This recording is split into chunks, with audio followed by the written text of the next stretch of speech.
من جەهەنەمیشم بینیوە. چی دوێت؟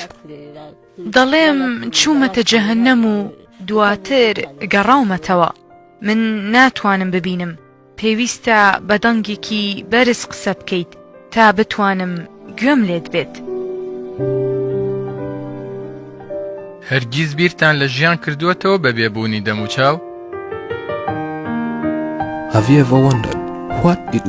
لە گوندێکی دوورەدەست ژنێکمان دۆزیەوە کە شێوەی دەم و چاوی هەمووانی شۆک کرد. بەبێ چاو بەبێ لووت هەناسەی دەدا. لە ڕێگەی دەمەوە پێیوتین ئەو چۆتە جەهەنەم و گەڕاوەتەوە بۆ سەرزەوی. ئەو کاتەی گەڕاوەتەوە خێزانەکەی ناسیوە.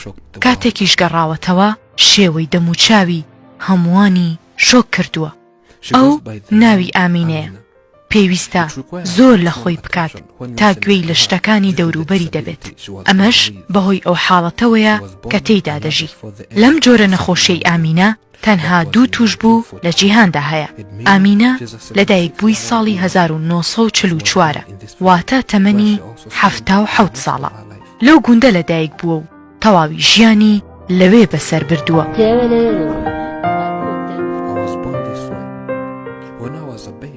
خێزانەکەی لە منداڵیدا بۆ زۆر شوێنیان بردووە و ڕێگەی زۆریان تاقی کردووەتەوە، بەڵام هیچ چارەسەرێکیان نەدۆزیوەتەوە. جگە لەم شێوە ناڕێکەی دەموچاوی ئامینە گرەیەک لەسەریدا هەیە. هیچ پزیشکێک تا ئێستا نەیتوانیوە چارەسەری ئەم کێشەی بۆ بکات.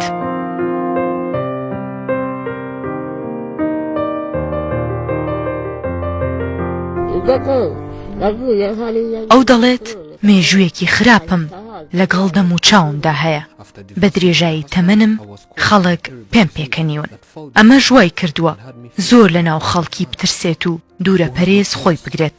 ئەوەندا پێی پێکەنیون وەک دڕندەیەکی ناو جەنگەڵ و دارستانەکان خۆی دەبینێت. ئامینە دەڵێت بە بەردەوامی ڕاویان ناوم و هەراسانیان کردوم. ئامینە تەنها ئەوەندەی ویستووە وەک کەسێک لە خۆیان لی بڕوانن.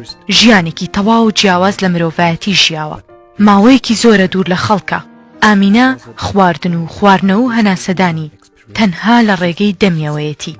ئەوەی موعجیزەیە بۆ ژیانی ئامینە ئەوەیە بە بێبوونی لووت هەناسە دەدات.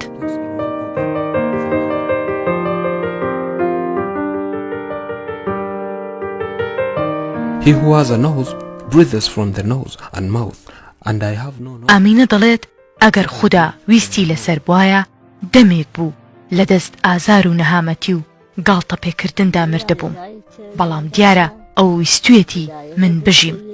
ژیانی ئامینە نمونەی ژیانێکی پڕ لە خەم و تەنیاییە. لەگەڵ ئەوەشدا ئامینە بەردەوام ناوی خوددا دەهێنێت و دەڵێت تەنها خوددا لەگەڵمدا بووە. بەردەوام نوێژ دەکات و ئەرکە ئاینیەکانی بەجێ دەهێنێت.